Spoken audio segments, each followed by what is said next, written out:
In this video, we're going to be talking about 5 signs that your ex is ready to get back together with you. We've talked a lot about some heavy stuff over the past few videos, so I wanted to bring up something actually positive and optimistic for you to be looking out for.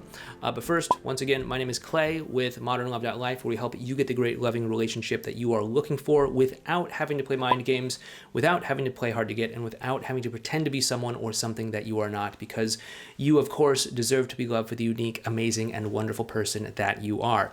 And if you agree with me, please help me out with that YouTube algorithm by hitting that thumbs up button and by subscribing to the channel down below and leaving a comment and all that stuff. You know, the interactions help us with the YouTube algorithm.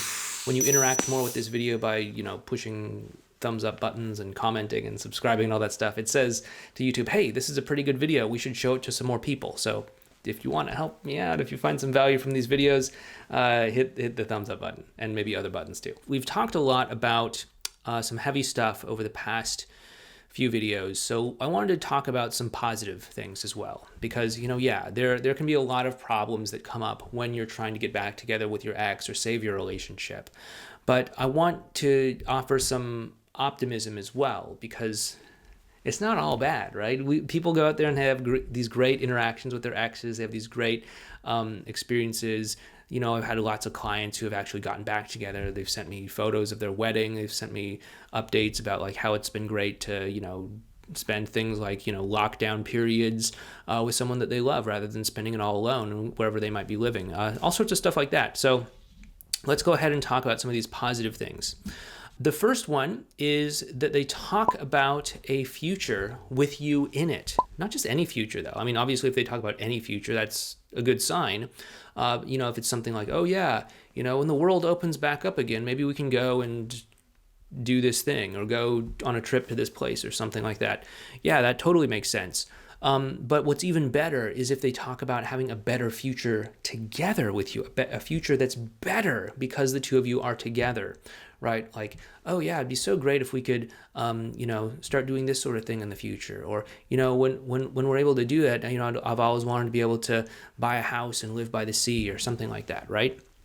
So when they actually start to feel a compelling vision of the future that involves you, that's definitely a very strong sign that they're kind of thinking there. They're thinking, hey, maybe there is something here. Maybe we're going to get back together. Maybe it is something that I'm open to, right? They might be in a place where they're not ready to actually go out there and say it, but they might be ready to go there and have that conversation if you bring it up.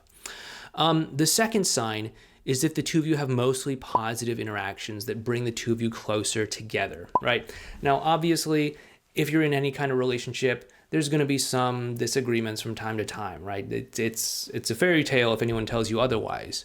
But, you should be having mostly positive interactions that are bringing you mostly closer together. And if that's happening, then, they're probably thinking in the back of their mind, this is actually going pretty well. Maybe we might have some sort of future together after all, right? If you've been doing this and it's been consistent over, a period of time, a good stretch of time, they might be open to having that conversation, okay? The third one is if there's clear romantic tension between the two of you.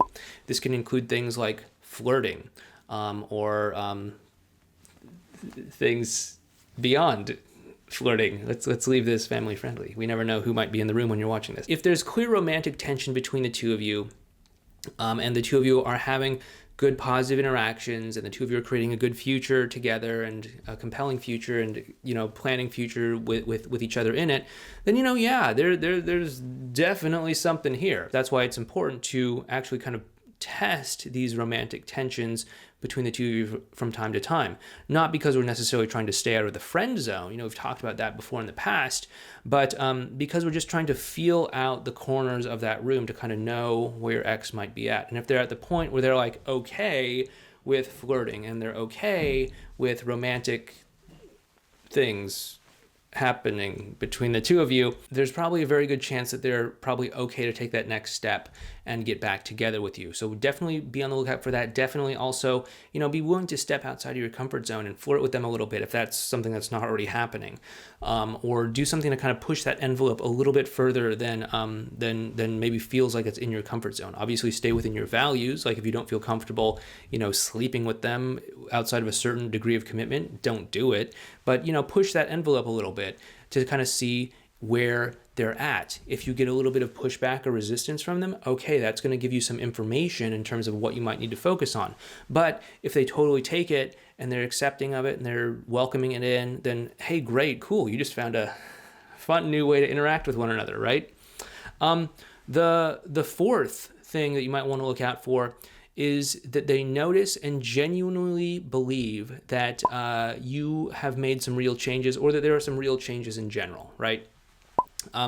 Oftentimes in this work, there are a lot of people that focus on, changing themselves, showing their new self, showing their changed self, showing their improved self to their ex.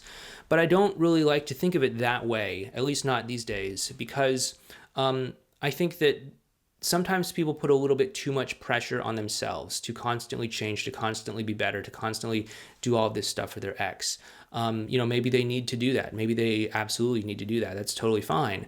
But I don't want you to think that you need to constantly become better for your ex, because admittedly, your ex probably does need to do some work themselves, and there's probably something in the dynamic that's equally caused by you and them as well. So I don't want you to be saying okay, I need to constantly becoming this super version of me. Sure, you should always want to become the best version of yourself, but don't be putting so much pressure on yourself to do it for someone else, okay?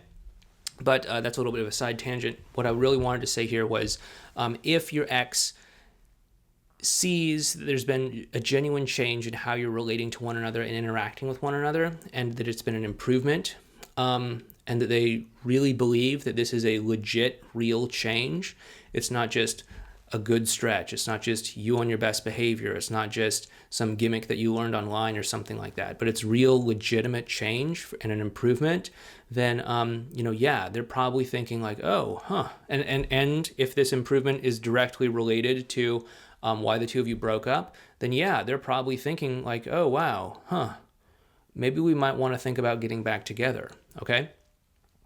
And then the fifth one is that both of you want similar things in life. Both of you have some sort of vision for yourself or your future or something like that maybe it's not exactly the same, but it's aligned, it's similar. And if you have this, it shows that, okay, the two of you have similar values, the two of you are striving towards something similar in life. And, if many of these other things are in place, the romantic tension, talking about a better future together, positive interactions, flirting, all that stuff, if this is happening and the two of you are also having similar things in life that you want to achieve, a similar direction, a similar vision, a similar trajectory in life that you want to go, it really does show that there's a lot of common values, and it might be time to actually have this conversation with them, okay? And, I know that it's a tough road getting back together with your ex. I know it's a really hard road. I've talked to countless people over the years, and I just wanted to let you know that just because it's tough, just because there are setbacks, just because there are challenges, it doesn't mean that it's impossible. These are some things that you might look out for when it's time to have the talk about getting back together, or when things are moving in the right direction. But this is not an exclusive list. There have been so many people that I have had the pleasure of working with over these past several years who have been able to pull their relationship back from really tough, really challenging, and really dark places. And, last updates I've received from them, they've been in some great relationship, great marriage, great whatever, living the best lives that they possibly can. And so I know that it definitely is possible. And I know that as hard as it might be sometimes, you can do this. You can handle this situation, and you can pull yourself through it one way or another. Okay, whether you and your ex get back together, you can find yourself on the other side of this doing so much better than maybe you might be feeling right now. Okay, you deserve this. You owe this to yourself to do the best for you. Okay. And so with that being said, if you did like this video, please once again, make sure to hit that thumbs up button.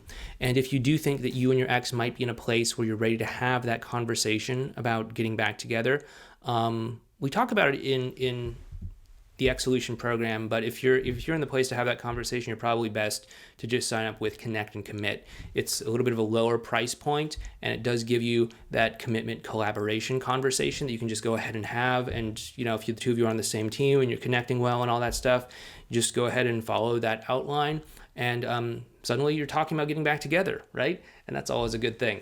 But anyway, if that's something that you want to learn more about, we do have the Connect and Commit course down below. If it's not right for you, no worries. But once again, if you did like this video, please hit that thumbs up button and subscribe to the channel for, once again, the algorithm. And if you do want to learn a little bit more about what your ex is thinking, we do have this video series on, not surprisingly, what your ex is thinking right over here. Or we also have this video over here if you want to check that out. But anyway, once again, thank you so much. Please take care, and I will talk to you next time.